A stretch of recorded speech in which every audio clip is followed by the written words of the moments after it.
Nii, tere õhtust, alustame siis juba. 1 minut on üle. Loodan, et te jõudsite eelmise osa ka ilusasti järgi vaadata, et kuidas siis harjutamine, energia ristiliikumisharjutus kulgeb ja harknäärme aktiveerimine, see koputamine minule mõjub hästi, et ma kasutan seda päris tihti, sest ma tegelen siin selliste hirmudega nagu hakkama saamine ja siis on see väga hea harjutus. Nii, aga hakkame siis edasi lugema, et salvestus saaks ja siis teised, kes soovivad seda järgi kuulata, saaks järgi ilusasti kuulata. Minu lähenemine veetluse seadusele. Ütlus, sarnased tõmbuvad, annab märku, et lihtsalt oma mõtete muutmisega saad sa muuta oma enesetunnet, mis seejärel mõjutab sinu energiavõnkumisi ja sinu reaalsust. Enamik veetluse seaduse gurusid õpetab, et sinu mõtted loovad sinu reaalsuse ja nii lool ongi lõpp. Mina olen siiski veetluse seaduse alal pisut liberaalsem. Usun, et meie mõtted ja nende mõtete taga peituvad vibratsioonid mõjutavad suuresti meie reaalsust, koguni suurel määral. Meie oleme oma elu kaasloojad, mitte nii, et asjad lihtsalt juhtuvad meiega. Samas arvan, et mängus on siiski ka muid tegureid. Samamoodi nagu usun, et oleme ühed vägevad olendid. Usun ma sedagi, et mõnikord vastikud asjad lihtsalt juhtuvad meiega. Pole mõtet ennast hulluks sellega ajada, püüdes tagantjärele mõista, kuidas me küll selle kõik endale ligi tõmbasime. Ja see küsimus on mul peas. Mis puutub oma energia positiivseks nihutamisse, siis tuleb sul midagi mõista. Kui sinu soov või vibratsioon on täielikus kooskõlas sinu kõrgeima hüvega, siis see on sinu võimsaim veetluspunkt. Kui sinu soov või vibratsioon on täielikus kooskõlas sinu kõrgeima hüvega, siis see on sinu võimsaim vaatluspunkt. See tähendab, et sina pead küll saatma parima võimaliku signaali, aga ka universum ise tegutseb sinu heaolu nimel. Kui mingi tulemus viibib, on see lõpuks alati mulle kasulikuks osutunud.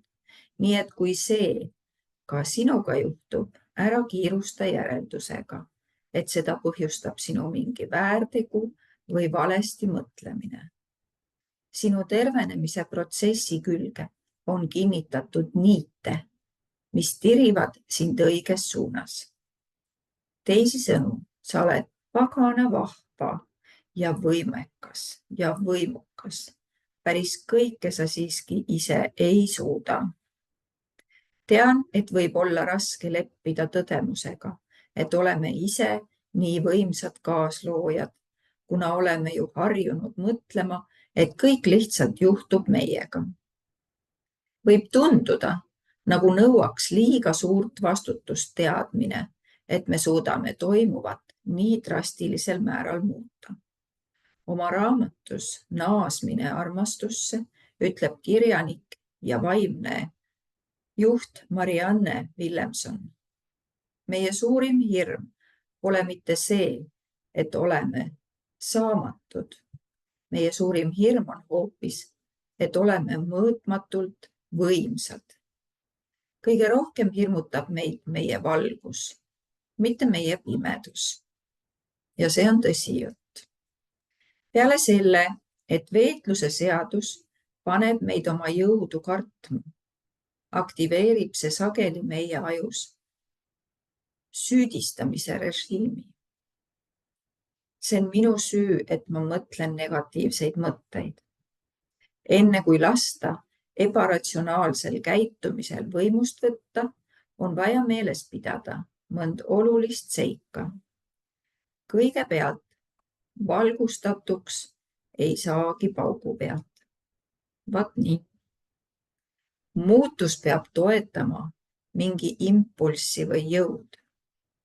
See tähendab, et sulle jääb piisavalt aega harjutamiseks, kuidas suunata oma tähelepanu sellele, mida sa soovid rohkem ligi tõmmata ning vabaneda sellest, mida sa ei soovi. Usu mind, minulgi on palju ebatäiuslikke mõtteid, aga halvad jõud ei tee mind seetõttu kohe maadassa. Nõnda on sellepärast, et ühelgi minu põgusal mõttel ei ole piisavalt jõudu, et suunata sellesse vajalikul määral kosmilist väge. Ja jumal tänatud. Teiseks, sa pead meeles pidama, et kavatsusest sõltub palju. Tugev soov, et meil oleks parem enesetunne või vabaneksime praegusest ebamugavast situatsioonist, on tegelikult suure sagedusega vibratsioon. Seega, isegi siis, kui me ennast tõepoolest halvasti, väga halvasti tunneme, on meil suurepärane võimalus seda ära kasutada ja lähetada signaali. Ma tahan ennast hästi tunda. Me saame keskenduda sellele, kui hea tunne oleks end hästi tunda. Meie tugev iha tajuda head loeb nii palju, et isegi need halvad ajad ei saa sind kahjustada. Tore uudis, eks ole? Öeldud selgitab hästi üks ütlus. Saabub aeg, pealegi varsti, kui vaatad tagasi oma elu praegusele faasile ning selle asemel, et seda taunida või kritiseerida, süüdistada või endale etteheiteid teha, hoopis hindad seda, sest mõistad, et uus elujanu sündis just sellest. Ja nüüd oled sattunud kõrgustesse, mida sa poleks saavutanud kontrastita, mis sünnitas selle iha. Mõtle veetluse seadusele kui universaalsele osja sobitamisteenusele. See ei ole mõeldud kellegi solvamiseks ega karistamiseks. Lihtsalt püütakse leida sinu enda ja kellegi teise energeetiline sobivus. Kedagi ei karistata halbade või negatiivsete mõtete või uskumuste eest. See kõik on lihtsalt sinu ja universumi energeetiline tants. Meie ülesanne on õppida olema iseenda parim vibratsioon ning lasta universumil leida midagi tõeliselt kena, mis on meie jaoks määratud. Sa pead leidma meeldiva fookuse. Parem enesetunne pole midagi muud kui see, et keskendume halva asemel heale. Isegi siis, kui näib, nagu poleks suurt midagi õigesti edenemas. Ma ei palu sugugi, et sa eiraksid negatiivselt. Usu mind, ma olen seda proovinud, kuid see ei mõju üldse. Ent halva nentimine ja tunnetamine ning seejärel oma mõtlemise nihutamine pisut parema poole on väga tervendav kogemus. Sellest on abi alistumise ajal, kui pead töötama sellega, mis sul hetkel olemas on. Ka selle harjutamisel tuleks eelistada tasahilju astumist. Sa võid nihkuda vähehaaval, et tunnetada head seal, kus sa oled. See on palju kergem, kui üritada pikki hüppeid teha. Kui sul õnnestub leida võimalus pöörduda positiivse poole, kas või üksainus kord nädalas, siis liigud sa õiges suunas. Ja keskendu lahendusele. Keskendumine sümptomitele ja rahulolematusele tähendab liikumist vales suunas. Keskendumine lahendusele aga võib esile kutsuda positiivse muutuse. Pole oluline, mis probleemiga on tegu. Seni, kuni leiad võimaluse end ikkagi mugavalt tunda, on su välja saadetud signaalid head. Paljusid meist, kes kindlalt usuvad loodusliku tervenemise paradigmasse, võib tabada meeleheide või masendus, kui me otsime abi millestki muust peale looduslike tervendamismeetodite. Me tunneme, nagu oleksime äpardunud. Tegelikult aga nõnda, et iga enda tervendamisele suunatud energia väljaminek võib olla kasulik, kui vaid suudad sellega rahul olla. Toon sulle näite, et näeksid, kuidas asi toimib siis, kui on tegemist millegagi, mida sa ehk kaldud halvaks pidama. Selle asemel, et öelda, võib mõtelda, ma võtan seda ravimit, sest see viirus hävitab mu keha ja ma ei suuda ennast piisavalt kiiresti tervendada. Aga nihku hoopis mõttele, ma võtan seda ravimit, et aidata kehal terveneda, kuni ma ise sisetöö ära teen. See annab mulle võimaluse lõõgastuda ning leida oma keha tervendamiseks tuge, mis taastab minu hea enesetunde veelgi kiiremini. Kas sa mõistad, kuidas see toimib? Kas sa mõistad, kuidas see aitab sul lõõgastuda selles kohas, kus sa praegu viibid? Oma mõtete ja fookuse muutmist saab teha vaiksel viisil, kuid see on ikkagi tõhus. Sinu järgmised mõtted võivad olla umbes niisugused. Ma ei vaja seda toetust igavesti. Olen tänulik, et saan lõõgastuda, sest ravim mõjub. Tunnen kergendust, et kõik ei ole enam ainult minu õlul. Seda laadi mõttemustri muutmine aitab sul leida rahulolu sellega, kes sa oled. Seejärel võimendab ka sinu vibratsioon. Kas mäletad veel alistumise kontseptsiooni, millest eespool rääkisime? Oma mõtete leebe ümbersuunamine sobib sellega hästi. Kiirem viis uue, parema enesetunde saavutamiseks on sõlmida rahu oma praeguse olukorraga.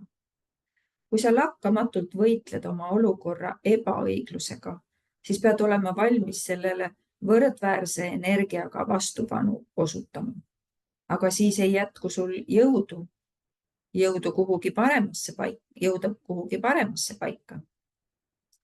Sa pead tuvastama oma soovi. Peatu, kui leiad ennast rääkivat või mõtlevat sellest, mida sa ei taha ning asu otsekohe selgitama endale, mida sa soovid. Selle asemel, et öelda, ma ei jaksa seda valu enam taluda, ma ei suuda nõnda elada, sest see on lihtsalt kohutav. Proovi hoopis mõelda ja öelda, ma tahan end hästi tunda, soovin, et saaksin vabalt elada. Kui oma mõtteid muudad, ära kasuta negatiivseid sõnu, sest kõik see, millele sa keskendud, areneb. Sa püüad arendada positiivset, seda, mida sa soovid. Kui sa keskendud mõttele, ma ei taha end nõnda tunda, siis nihutad fookuse tunnetele, mida ei soovi ning lähetad just selle kohta signaali. Et sa ütled, ma ei taha ja siis sa just seda saadki. Päeviku pidamine. Mina ei pea päevikut selle traditsioonilises tähenduses. Siiski on mul ilmutuse päevik, mida aeg-ajalt kasutan. Ma ei kirjuta sinna, kuidas ma end tunnen, vaid mismoodi tahan end tunda või mida ma soovin, et juhtuks. See on suurepärane viis oma vibratsiooni muuta nii, et tunned end mõnusalt, isegi siis, kui pole veel kõiki oma eesmärke saavutanud. Nii tunned, et sul on tõepoolest olemas soovid ja tahtmised. Näiteks, kui mu kirjandusagent levitas minu raamatut, siis läbisin kahtluse tsükleid, nagu need kõiki kirjanikke kimbutavad. Aga ega päevikusse kirjutasin hoopis, kui meeldiv on teada, et töötan koos õige kirjastajaga ning kui täiuslikult kõik areneb. Kujutasin ette agendi telefonikõnet ning kirjeldasin seda päevikus, nagu oleks see juba toimunud, lisades kõnelusse üksikasju, tehtud pakkumisi ja tundeid, mida nüüd minus tekitasid, vallandasin oma iha positiivse vibratsiooni järel. Et see aitaks mul kõike tegelikkuseks muuta. Ja me juba teame, kui mõjukas on hea enesetunne. Selleks harjutuseks pea päevikut, tee sissekandeid nagu tavaliselt. Selle vahega, et mõtled need lihtsalt välja. Kirjuta nõnda, nagu oleksid kõik sinu suurimad soovid just täna teoks saanud. See võte on tõepoolest tõhus, veelgi enam, ka päris lõbus. Leia oma miks, küsides endast, miks sa seda või teist tahad. Võid ergutada positiivseid emotsioone, mis aitavad sul seda rohkem ligi tõmmata. Pea meeles, et mõtetest üksi ei piisa. Me vajame nende taga peituvat tunnet. Küsi endalt näiteks, miks soovid tervet keha? Su vastus võib kõlada umbes nõnda, et saaksin jälle reisida, et saaksin täisajaga töötada, tehes tööd, mis mulle meeldib. Et saaksin rohkem koos perekonnaga olla. Kõige selle visualiseerimine toob esile positiivse emotsiooni ja see muudab su vibratsiooni positiivsemaks. Pööra tähelepanu sellele, mismoodi sa ennast niisugusel mõtete nihutamisel ja visualiseerimisel tunned. Kui miski tundub visualiseerimiseks vastumeelne, isegi kui tegemist on millegi pealtnäha positiivsega, siis keskendu millelegi muule, mis kutsub esile ainult positiivse emotsiooni. Meie varjatud hirmud ja arutluskäigud võivad mõnikord esile kutsuda negatiivseid emotsioone, nii et ole valvel. Nüüd on sul olemas juba 3 väga tõhusat viisi, mis aitavad pöörata su tähelepanu millelegi positiivsele. Ent enne otste kokkutõmbamist juhin viimase asjana su tähelepanu ühele väga olulisele seigale. Sa ei tohi kasutada seda teadmist relvana süüdistamiseks. Ma usun tõeliselt, et meie ülesanne on teha positiivse vibratsiooni hoidmiseks kõik, mis vähegi võimalik, kuid aeg, millal miski juhtub, ei ole meie enda teha. Mõnikord läheb kõik lihtsalt nii, nagu on määratud minema ja me ei saagi teada, miks. On oluline, et me ei süüdistaks ennast, kui miski ei edene meie kavatsuse kohaselt, vaid lihtsalt jätkaksime sellega, mis on meile jõukohane. Nihku vähehaaval edasi. Sa tuled sellega väga hästi toime. Nüüd tead juba mitut mõjukat viisi, kuidas rajada tervendamise kindel alus. Polaarsuste korrigeerimine, maandamisega, oma energiate organiseerimine, energia ristliikumise taastamine, harknäärme tasakaalustamine ning mõtete ja tunnete muutmine positiivsemaks. Jälgi, et suhtuksid kõigisse neisse armastusega ja järjekindlalt. Just sellest saab kõik alguse.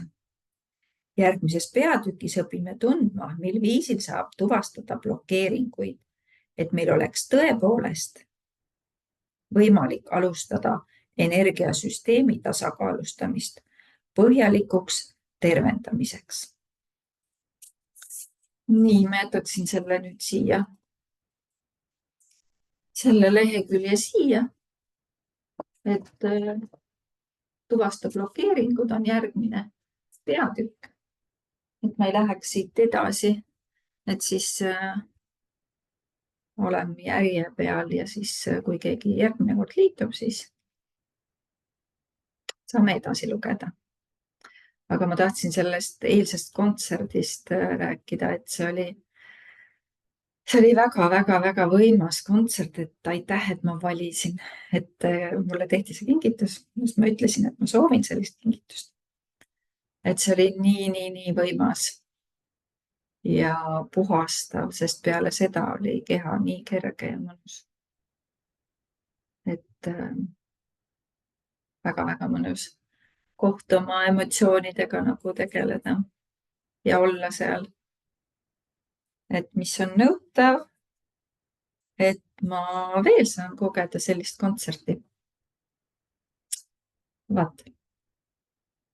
Aga tore, et ilusat õhtut ja kohtume järgmisel lugemisel.